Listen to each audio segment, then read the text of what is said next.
Kemudian di sini ada beberapa kisah ya. Sebagai penyempurna di sini, kisah orang-orang yang berhasil dalam mendidik anaknya. Di antaranya, khususnya di sini dari kaum wanita, tadi kita sudah cerita Zubair bin Awwam. Dia dididik dan dibesarkan di rumah ibunya, Sofia binti Abdul Muttalib, seorang wanita yang pemberani.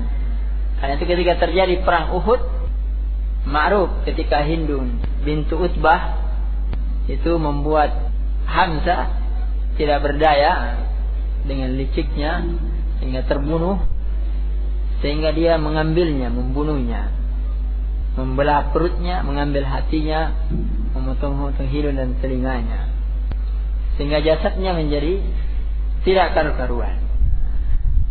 Bahkan Rasulullah SAW pun ketika melihatnya itu sangat sedih. Maka ketika beliau menoleh kepada bibinya Sofia, dia melihat apa yang akan terjadi. Bibinya ingin melihatnya. Maka Nabi mengatakan kepada Al-Zubair, pergilah ke ibumu dan cegahlah dia. Jangan sampai dia nanti histeris atau sampai pingsan melihat Hamzah, saudaranya yang diperlakukan seperti itu. Tapi apa kata dia? Silahkan pergi. Aku tidak ridho terhadap apa yang kamu lakukan. Tiada ibu bagimu. Keras. Artinya dia ingin melihat sendiri. Maka Rasulullah SAW tidak bisa menghalangi. Ya biarkan saja. Dia pergi melihatnya. Sesampainya di sana dia mengucapkan kalimat istirja. Inna lillahi wa inna ilaihi raji'un. Mohon ampun. Dan bahkan dia mengatakan kepada Rasulullah SAW, ya Rasulullah, kami rela dengan musibah yang menimpa saudara kami di jalan Allah Subhanahu wa Ta'ala, dan kami insyaallah termasuk orang-orang yang bersabar. Ya, demikian pemberaninya. Maka menjadi contoh bagi anaknya Abdullah bin Zubair. Demikian pula Ali bin Abi Thalib. Dia menjadi pemberani di tangan ibunya, menjadi orang yang punya sifat-sifat mulia karena pendidikan ibunya, Fatimah binti Asad. Demikian pula Muawiyah. Muawiyah siapa ibunya? Yang tadi Hindun binti Utbah. Karena pemberani memang, jagoan siasat dan sebagainya. Ya, maka dia berhasil. Demikian pula Abdullah bin Zubair. Ibunya seorang yang mulia, Asma binti Abu Bakar Siddiq radhiyallahu taala anhuma jami'an. Nah, jadi ini semuanya contoh-contoh orang-orang yang berhasil terdidik dengan ibunya. Demikian pula Abdul Malik ibn Umar ibn Abdul Aziz, anaknya Umar ibn Aziz. Dia menjadi pemberani walaupun meninggal dalam usia yang muda karena pendidikan bapak dan ibunya. Ya, demikianlah ya beberapa contoh, dan tentunya banyak contoh-contoh yang lain bagaimana ya pendidikan ibu itu sangat mempengaruhi anak. Tapi ada juga contoh-contoh dari salaf sini yang tidak berhasil mendidik anaknya. Contoh yang paling jelas adalah para nabi.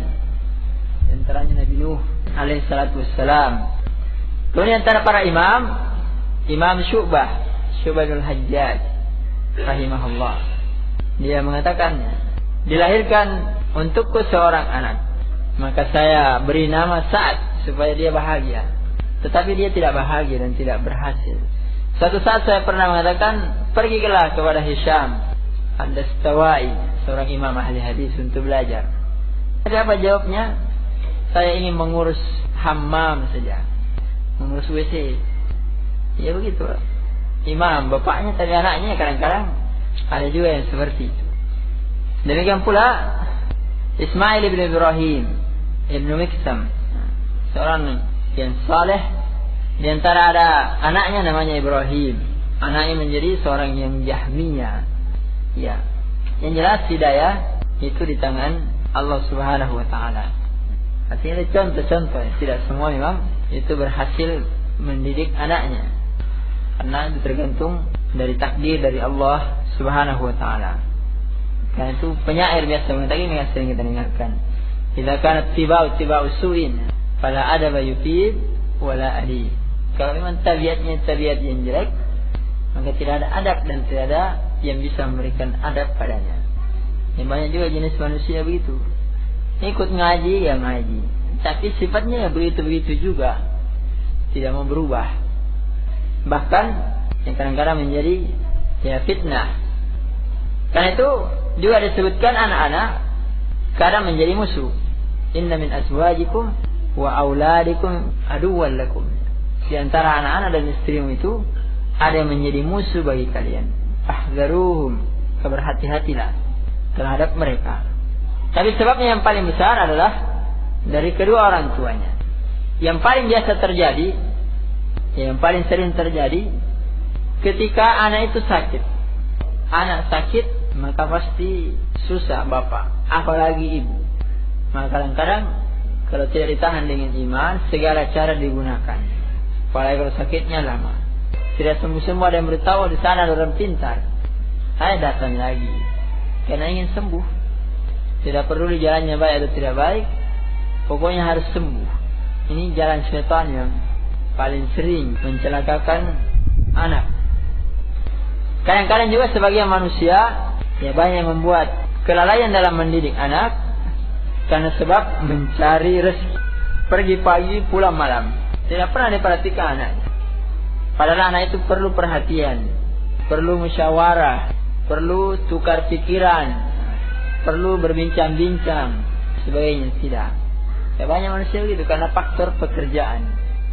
Apalagi kalau mengejar target tertentu. Saya harus beli ini sebelum ini. Tahun depan rumah sudah harus begini, harus ini dan sebagainya. Nah, itu yang menyebabkan banyak dia lalai dari anak-anaknya. Kemudian bencana yang paling besar di zaman sekarang, lebih besar daripada bencana BBM, itu adalah masuknya televisi ke rumah-rumah. Karena tidak diragukan, televisi mempunyai pengaruh yang luar biasa terhadap anak-anak. Dan itu yang ingin selamat, lebih baik tidak usah beli televisi, lebih baik. Karena kalau mengenai manfaatnya sangat sedikit dibandingkan dengan mudaratnya. Betapa banyak anak-anak yang rusak karena televisi. Bahkan acara anak-anak itu sendiri pun rusak.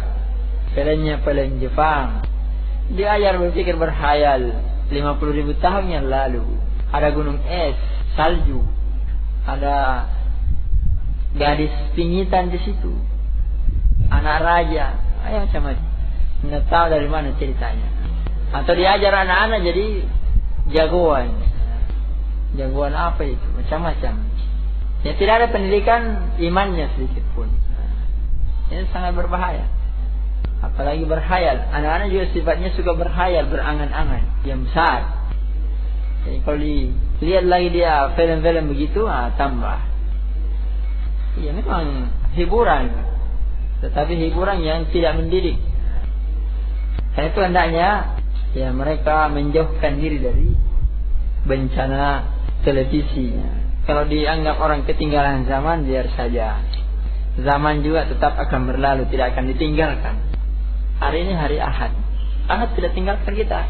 Dari pagi tadi kita Ahad sampai jam berapa sekarang? Hampir jam 3. Tidak ditinggalkan. Nah,